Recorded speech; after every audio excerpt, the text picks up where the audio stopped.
According to Vince Lombardi, winners never quit and quitters never win. It's cool to say things like that, and never give up, and never stop trying, and it's usually the right attitude. At the same time, like everything in the real world, there's more to it than these few motivational words. Sometimes you have to try a different way or a different strategy. Sometimes you have to wait until conditions change. Sometimes you have to force a change in the situation and lay the groundwork for success. We have to face these realities, strategic, situational, and even psychological. It's hard. It takes a toll. It doesn't mean we can give up, but it does mean just keep trying isn't enough.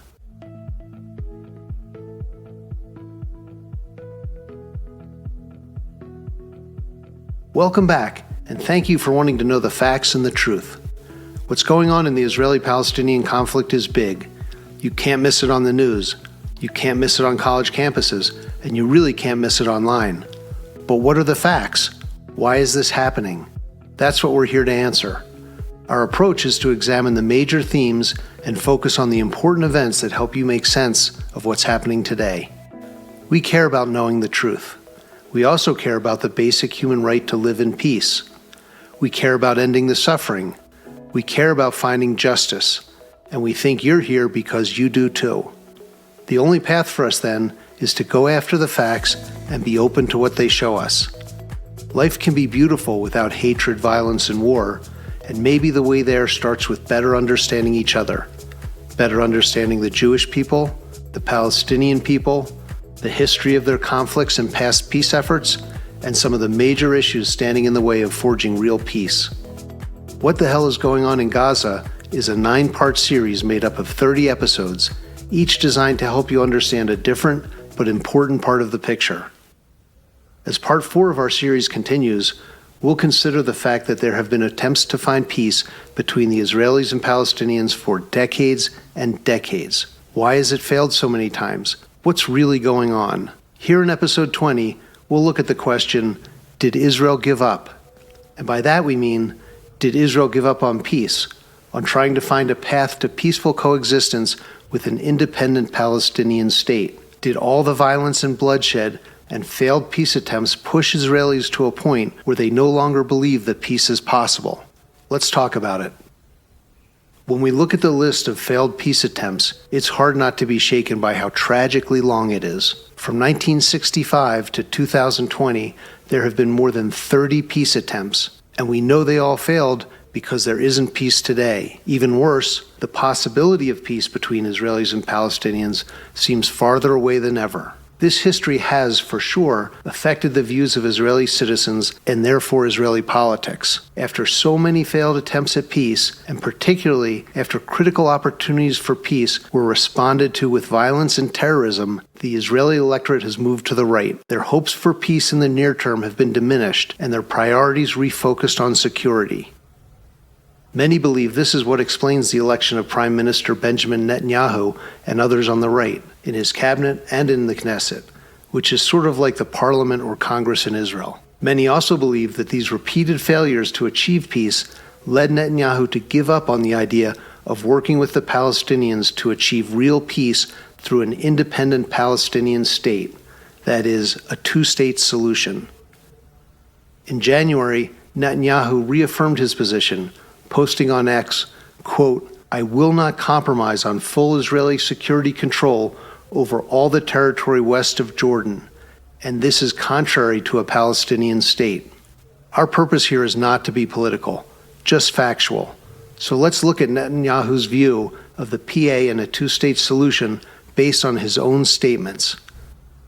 What we'll see is that Netanyahu came to believe that the Palestinian Authority could not be trusted, and therefore a new Palestinian state could not be trusted. He came to believe that a two-state solution would only bring more terrorism and death to Israel. And, as Prime Minister, he clearly acted on those beliefs.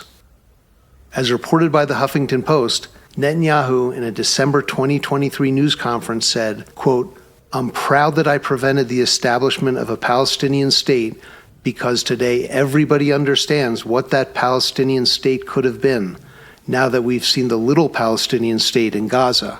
He went on, quote, Everyone understands what could have happened if we had capitulated to international pressures and enabled a state like that in Judea and Samaria, surrounding Jerusalem and on the outskirts of Tel Aviv.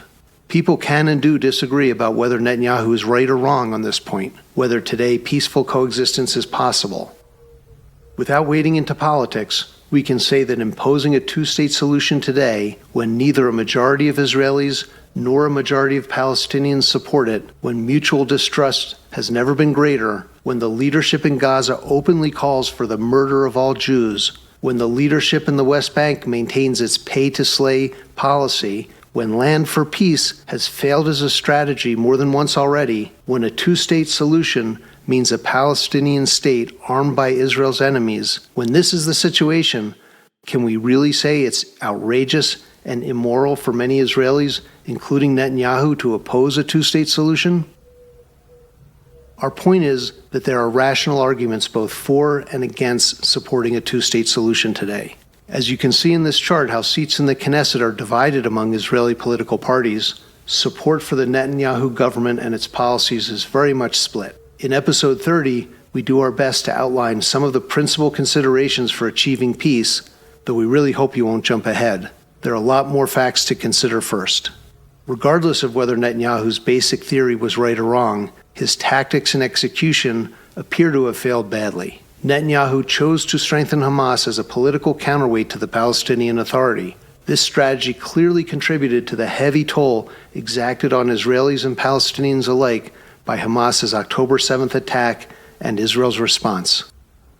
The New York Times reported that Netanyahu believed this at least as early as 2012, writing, quote, "As far back as December 2012, Mr. Netanyahu told the prominent Israeli journalist Dan Margalit that it was important to keep Hamas strong as a counterweight to the Palestinian Authority in the West Bank. Mr. Margalit, in an interview, said that Mr. Netanyahu told him that having two strong rivals, including Hamas, would lessen pressure on him to negotiate toward a Palestinian state." Israeli newspaper Haaretz reported that Netanyahu told his party that bolstering Hamas and giving them money was part of their strategy. They reported that in 2019, Netanyahu told his Likud party, quote, "Anyone who wants to thwart the establishment of a Palestinian state has to support bolstering Hamas and transferring money to Hamas. This is part of our strategy." What we know so far is that 1. Israel certainly has reason to be discouraged after so many failed attempts at peace and so many attacks against its citizens, and 2. The elected Prime Minister of Israel has made it perfectly clear that he does not believe peaceful coexistence is possible today. So to our big question, has Israel given up? The answer is no, Israel hasn't. Even though some political factions, like Netanyahu's Likud party, clearly do not believe that a Jewish state and a Palestinian state can coexist in peace today, other political parties do. The same dynamic exists among Israeli citizens. Some believe a two-state solution is needed, while others believe it would just lead to tragedy, as in Gaza. However, we can say with certainty that the trend is growing skepticism that a two-state solution is viable. There are numerous polls that show a continuing decline in hope among both Jewish and Arab Israelis, even before Hamas's October 7th attack. Pew Research found that the percentage of both Jewish Israelis and Arab Israelis who believe Israel and an independent Palestinian state can coexist peacefully has declined significantly over the last decade. The percentage of Arab Israelis has fallen from 74% in 2013 to 41% in 2023, and among Jewish Israelis, it has fallen from 46% in 2013 to 32% in 2023, and this is before the October 7th Hamas attack. According to a December 2023 poll conducted by Gallup, after the October 7th Hamas attack, the numbers became even starker, with only 1 in 4 Israelis saying they support a two-state solution, down from 61% in 2012. The same Gallup poll found that the expectations for lasting peace between Israel and Palestine had fallen to an all-time low of just 13% among Israeli citizens. While these polls are sobering, we have to keep in mind that Palestinian leadership, if not most Palestinian Arabs, were never on board with the idea of a two-state solution, even though it is assumed by most Westerners to be the correct and only solution. We'll have more on Palestinian views in episode 28. The road to peace in the Middle East wasn't easy in the past, and it won't be easy in the future.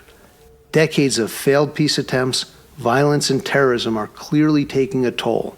While Israelis haven't fully given up on peace, they are clearly discouraged and taking the risk that an independent Palestinian state will want to live at peace with them feels more dangerous all the time.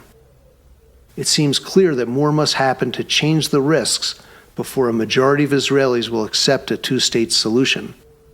And along these lines, if the risks worsen and the violence escalates, maybe from Hezbollah in the north or in the West Bank, then the possibility of peace may slip even farther away. Now that we've come to the end of part 4 in our series, let's review what we've learned. We learned that Palestinians have rejected every peace offer proposed because peace is not their goal. Erasing Israel and the Jewish people from the Middle East is. We learned that Palestinian demands are impossible. Not only do they reject Israel's right to exist, they demand the right of return for 6 million Palestinians, descendants of the 700,000 Palestinians who left, many voluntarily, during the 1948 war against Israel, which the Arabs started. We learned that Hamas cannot be a partner in peace because Hamas is a terrorist organization that cannot be trusted. We learned that land for peace has been tried before, including in Gaza, but always with disastrous results. We learned that after so many failed attempts at peace, many that only were answered with violence, Israelis and their government have become far less hopeful about the prospects of peaceful coexistence. We learned that many Israelis have become skeptical of any two-state solution, though Palestinians have never been interested in a two-state solution. In summary, we can answer this episode's question by saying that Israel has not given up. However, because Palestinians remain intransigent in their demands for peace, Israelis' hopes have dimmed, and their willingness to keep trying is weakened. Thank you for watching episode 20 and all of part 4 in our series. Hopefully now you have a better understanding of the issue.